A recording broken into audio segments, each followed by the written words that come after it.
I wanted to touch base on like prior authorizations. So a lot of times we don't know that there's services out there that require some kind of an authorization from the insurance company. And most of those services are for things that are higher cost, like radiology. So when you think about high cost, it's your MRIs, your CAT scans, things like that. Welcome, listeners. I am happy to have Abigail joining us today. She works on our claims team and she's been with Nova for a year and a half. Day to day, she processes claims for dental, medical, and vision plans. And she helped me explain claims as the bills that the provider sends to the health insurance plan to receive payment for services provided. And as a claims processor, Abigail reviews the information that comes in to make sure it's billed correctly, that it adheres to appropriate billing guidelines, and to make sure that the plan is paying the right amount for services. And most importantly, to make sure that members are only getting charged for the correct patient responsibility amount based on the plan they have. So I'm just in awe of what claims processors, adjudicators, whatever you want to call them, I'm just in awe of what they do because it's not easy. So first of all, thank you, Abigail, for joining us. And Sarah read your lovely bio, but I don't want to put you on the spot, but I'd love to hear in your own words, what does claims adjudication mean? How would you explain it to, a fifth grader? Absolutely. So claims adjudication, it's always about just making sure that kind of everything is working right. So we have to adhere to a few different things, right? So we have to make sure that these bills that the providers are sending in are correct so that we're paying the providers the right way because they're also our client, but also making sure that we're paying it correctly for our members because they're also our client.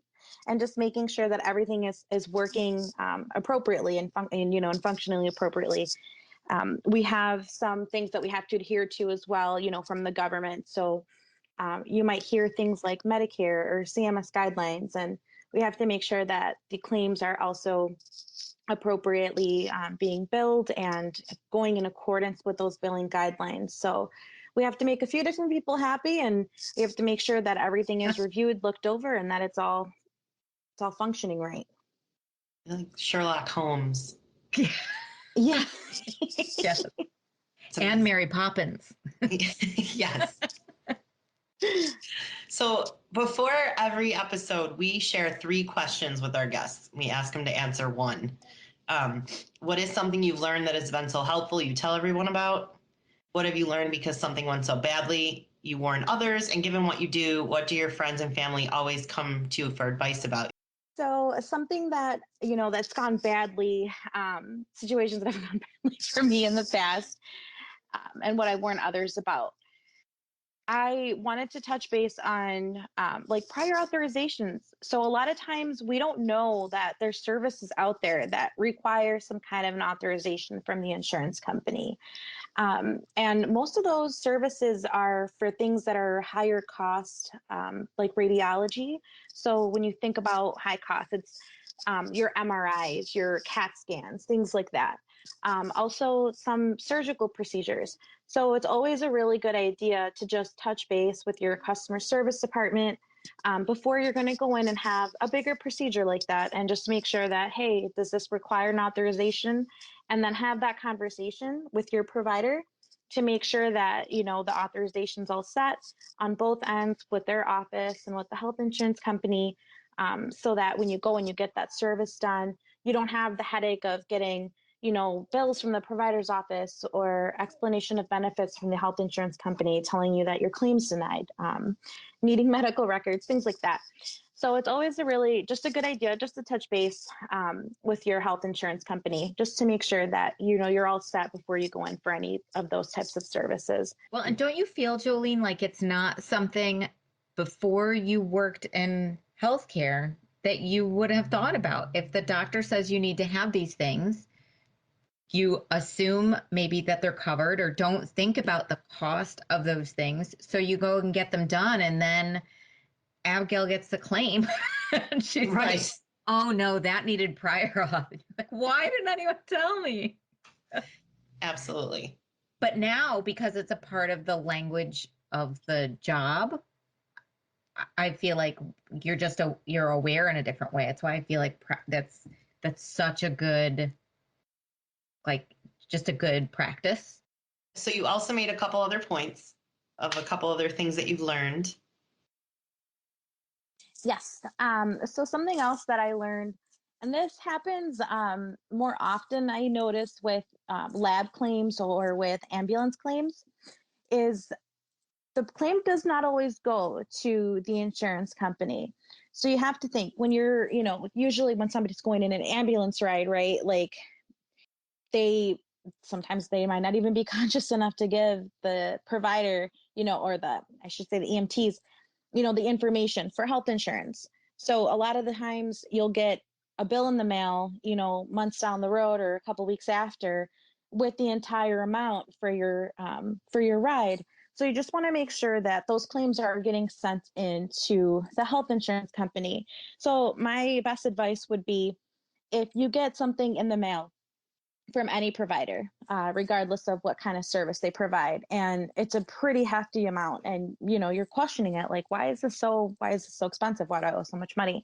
Just give your health insurance company a call. Sometimes it can be something as simple as, the provider didn't have your health insurance information, or it could be some rule that, you otherwise would have had no idea. Like, there's certain things in healthcare and in billing that are called like modifiers or procedure codes, things that you'd have absolutely no idea about that happen on the back end, and they have to be billed a certain way. Sometimes the provider may forget to put something on, or something gets erroneously put on a claim and it gets denied, right? So the only way to figure that out is if you just call your customer service line, have them, send the claim over to somebody like me, uh, to take a look at that and fix it for you. So when in doubt, just give us a call. We'll figure it out. I rhymed. You did mention another. I think there's one more or a few more. You're just full of all these amazing tips. I feel like we should do like a second edition to this episode because Right. I love it. My favorite was COB, because other than being like a corn cob for a very long time, there's so many acronyms in healthcare. It's if you don't laugh, you'll cry. But figuring out coordination of benefits is COB, and then understanding why it matters. Totally foreign concept to me before. I always saw like when you have to fill something out. So if you're in a car accident or something like that and you get the claim form and it says, you have to let us know if you've got other insurance and I'm like, what, why does that matter? Now I kind of get it, but I feel like Abigail probably gets it. Definitely. COB is, oh man, it's definitely a beast of a thing. So COB stands for coordination of benefits. A lot of people take into consideration whether they want to have more than one plan, and which is totally okay. And you can have more than one plan across the board. So you can have two different dental insurance plans or two different medical insurance plans. Either, coverage for yourself, or if you have coverage through a spouse or through your parent, plus any kind of individual coverage that you may have for yourself.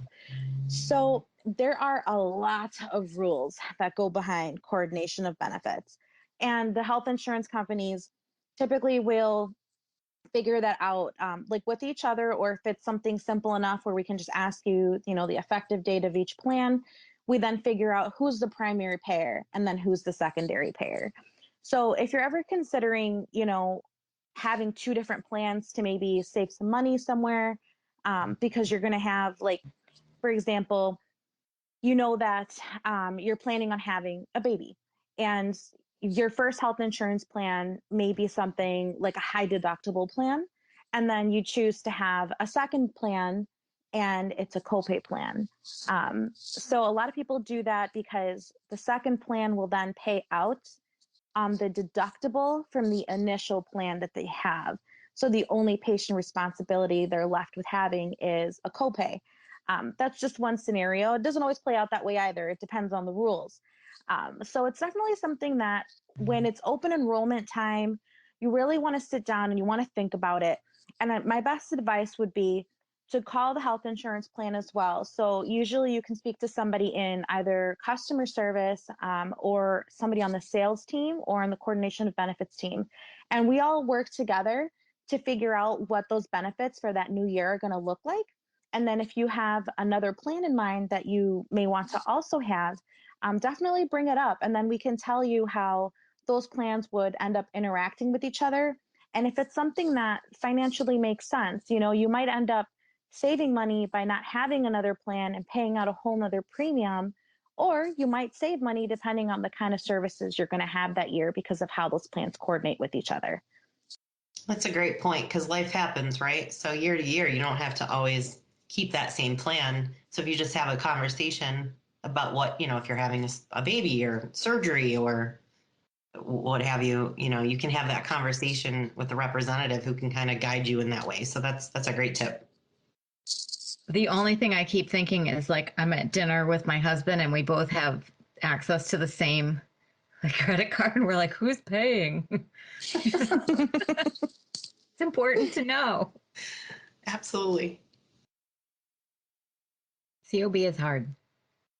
I like how you COBeast. I like you used beast earlier, and I think that is an accurate description. For sure.